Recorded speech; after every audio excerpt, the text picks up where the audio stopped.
Фарух кеште жұмыстан келген кезде үйдің тап-тұйнақтай болғанын бірден байқады. Жаным, бәрін жарқыратып қойыпсың ғой. Мына құмыраны қайдан алдың? Жоғарыдағы бөлмеден. Диванды мына бұрышқа қойған үйлесімді екен. Саған ұнай ма? Ұнағанда қандай? Жігіт сүйіктісіне әкелген тәттілерін ұсынып жатып, оны құшақтай алды. Демі күйдіріп барады. Оның тегеурінді құшағынан босап шыққан қыз жаңалығын айтқанша асық. Досыңнан сүйінші сұра, мен оның әйелінің алтындарын тауып алдым. Фарухтың қабағы көтерілді. Жөндеп айтшы, ештеңе түсінбедім. Үйді жинап болып қарасам, құрбысқа тұрған керексіз заттар көп екен. Сосын оны қайда қойсам екен дедім де, неде болса гаражға қояйын дедім. Онда барсам ол жақта шашылып жатыр. Жинап жүріп қаншама қоқыс шығардым. Содан бір қорапты бос қорап деп ойлап қоқысқа тастай жаздадым. Қарасам, іші толған алтын. Қарашы. Айна балаша мәз болып, қораптағын әкеліп төсектің үстіне шаша салды. Жарқыраған алтын бұйымдар көздің жауын алады. Сен гаражда не істеп жүрсің? Қалай аштың? Фарухтың даусы өзгеріп естілді. Жинадым. Кілтін тауып алдым. Үйді жинасаң жетпей ме? Гаражда не шаруаң бар? Жігіт аяқ астынан ашуға мініп, қою қастарының ортасы қосылған күйі қыздың білегінен қатты ұстап сілкілеп жіберді. Неменеге тіміскілеп жүрсің? Кім рұқсат берді саған? Айна оның ашуынан қорқып кетті. Көз шанағына жас жинала қалды. Қолымда ауырттың ғой, не болды сонша? Гаражға кірсе не болады екен? Айтып тұрған жоқпын ба артық заттарды апардым деп. Шашылып жатқан нәрсе көрсем шыдай алмаймын. Ендігәрі гаражға кіруші болма. Ұқтың ба? Гаражға кірме мүлдем. Жігіт алтын сақиналарды көз ілеспес шапшаңдықпен жинап қорапқа салды. Өзінше болғаны несі? Қолымды қысып ауыртып жіберді ғой дөрекі. Гаражға кірдің деп соншама шуланып. Айнаның көңілі түсіп, жабырқап, әрі күні бойы үй жинап шаршағаны бар. Өзіне тиген оңаша бөлмеге кіріп, ерте жатып қалды. Бір сағат өтпей Фарух есікті тықылдатты. Өкпелеп қалдың ба? Болды, ренжімеші, кешір, жай айтқаным ғой. Қолымды ауырттың, сенімен сөйлеспеймін. Кешірші енді Айнаш. Біреудің гаражы, жинап қайтесің, әрі шаршап қаларсың дегенім. Жаным, кешір, шай ішейік. Сен жақсы көреді деп қуырылған тауық қанаттарын тапсырыс бердім, тұршы. Мен ертеңнен бастап басқа пәтер іздеймін. Мені тастап па? Жоқ, олай демеші. Қойшы, кетпейсің. Осы үй жақсы емес пе, саған ұнап еді ғой. Әрі біз қосыламыз дедік қой. Ренжітсем кешірші. Кетпеші, мені тастап қайда кетпексің? Осы жолы шешіле сөйлеген сөздердің құдіретінен бөлменің есігі ашылып кетті. Сол күні үйдің іші сып кеткендей болды Айнаға. Сол күні терезеден түскен айдың сәулесі де ерекше жарық болатын.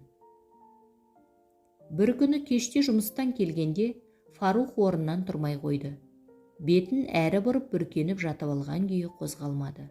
Қасына келген Айнаны, ана жаққа бар, мазамдалма деп қуалай берді.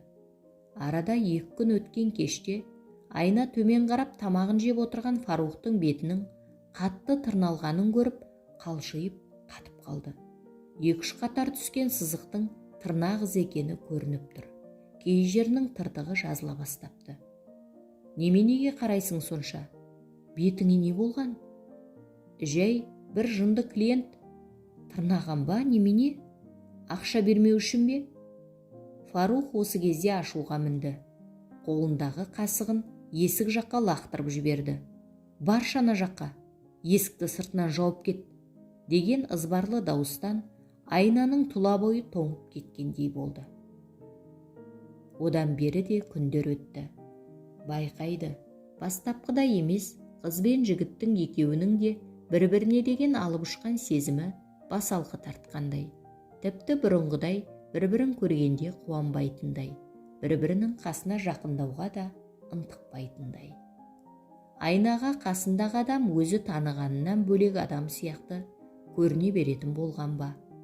Алғаш танысқан кездері жайдары мінезді сияқты көрініп еді. Жоқ, оның қабағы көбіне қатыңқы жүреді. Ал қоқыс жәшігінен бір шетіне қан жұғып, умаждалып жатқан жібек шарфты көргенде бойынан бір діріл жүріп өткендей болды. Әйелдің шарфы қайдан жүр дегенді ойлағанда, бір жағы көңілін қызғаныш билегендей. Айнаның бұдан бойын аулақ ұстай бастағанын байқағалы көңілі тыншымайды. Бастапқыда бұның махаббатына ол да құштар көңілмен жауап беретін. Ол да бұны жақсы көретіндей еді. Ашық жарқын қазақ қызы жанары жарқырап жымиғанда мұның кеудесін бір көңілді күй билейтін. Қыздың мінезі өзбектің құйқылжып төгілген бойы еріксіз үйіріп әкетер көңіл дәуеніне ұқсайтын. Жалдайтын пәтер іздеп жатқанын білген бойда өзі тұрып жатқан үйге шақырғанда ішінен бас тартпаса керек, келіссе екен деп тілеп тұрған. Қыз келісті. 30-дағы жігіттің болжамы дұрыс екен. Айна шынымен де менің жарым болсын дейтін қыз болып шықты. Үйді таза ұстайды, тамақтың да бабын біледі. Палауы да өзбегіңнен кем емес. Тек соңғыдағы оқиғадан кейін бұған сенімсіздікпен қарайтындай. Бұдан көңілі суығандай. Жанары да бұрынғыдай жарқырап тұрмай, әлде бір үрей жасырынған ба? Қай жерден сезік тудырды екен? Қай кезде секем алып үлгерді? Ол оқиғаның болғанына да жарты айдай болып қалған еді. Күн таңмен бұлттанып жаңбыр жауып тұрды. Көшеде қолшатырлар пайда болды. Жоқ, бұл күндері оның қияли біреулер сияқты мұңға батып, не езіліп төсектен тұрмай жататын мінезі жоқ. Бұлтты күн оған әлде бір құпиясына ынтықтырып, алда болатын бір қызықтан үміттендірер еді. Бұл күні оның жаны қуанады. Жаңбырлы күндер өзіне жағымды болса, ашық күндерді сағынудың не керегі бар? Осындай күні көлікпен көшеде жүргенді ұнатады. Әсіресе күзде тамшы бүркіген терезеден салқын мен жаңбырдан қорғанған жұртты тамашалап келе жатқанның өзі рахаты бар. Бұндай күні жерге жиналған қақты да, жаңбырға малшынған адамды да бір реңкте көруге болар еді. Жұқа күрте киген әйел сөйлемпаз екен. Өзінің кеше ауа райы болжамын қарамағанын, пәтеріне қайта кіріп қолшатыр ала шыққанын, жолға шығып бара жатып бірдеңені ұмытып кеткенде, қайта кіргенді жаман ырым деп санайтынын ауыз жаппастан айтып жатты. Шынымен де жаман ырым болуы мүмкін деп ойлап отырды жігіт. Осы адамдар алдындағысын қалай болжап біледі екен? Көлігін қала сыртына қарай бұрған кезде музыканы бақыртып қойды. Телефонын шұқылап отырып, қай бағытқа кетіп бара жатқанын байқамаған әйел бір кезде басын көтеріп жігіттің бетіне қарады. Сіз қай жаққа жүріп кеттіңіз? Алаңдамаңыз, апарамын. Ана жақтағы жолды жөндеп жатыр. Айналып өтеміз. Әйел оның жүзіне таңырқағандай бір қарады да қайтадан телефонына үңілді. Телефоны өте қымбат еді. Жігіт бір сәтте бір қолымен әйелдің желке тұсынан алып, екінші қолымен аузын жаба қойды. Заты әйел болғанымен қайратты екен. Алыса кеткенде бұған әл берер болмады. Арпалысып жатып ызадан, әлде қорыққаннан жылағанын көрді. Бұл өзі жылаған адамды жек көреді. Жылайтындарды қорқақ, әлсіз адамдар деп ойлайды. Жылайтын адамдарды одан сайын ұрса, айызы қанғанша сабаса, азаптаса обалы жоқ деп білетіндіктен жалынып, жылаған әйелді аяусыз ұра берді. Мұның бала күнінде қол-аяғы сіресіп, сал болып қалған әкесі дәл осы әйелдей жалынышты жылайтын. Сол кезде шешесі оны сабайтын. Оған тамақ берерде аузыңды аш деп ақыратын. Әкесі аузын ашқанда шешесі дәмсіз құрғақ ботқаны үсті-үстіне тыққылап, ғаріп адам оны жұтып үлгермей қақалып жатса да, шешесі же деп қасықты оның өңешіне тыға жаздайтын.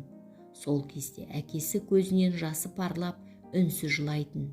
Оның осы ұсқынын көрген сәтте баланың жаны түршігіп, әрі жүрегі қатты дүрсілдеп, не істерін білмейтін. Сол кезде шешесі жылағаны үшін әкесін мұның көзінше тағы ұрып соғып тепкілейтін. Әкесінің жылағанын көрген сайын бұл одан алыстайтын болды. Келе-келе жылайтын адамдарды жек көріп кетті. Жылайтын адам көрсе, шешесі сияқты сабағысы келіп тұратын болды.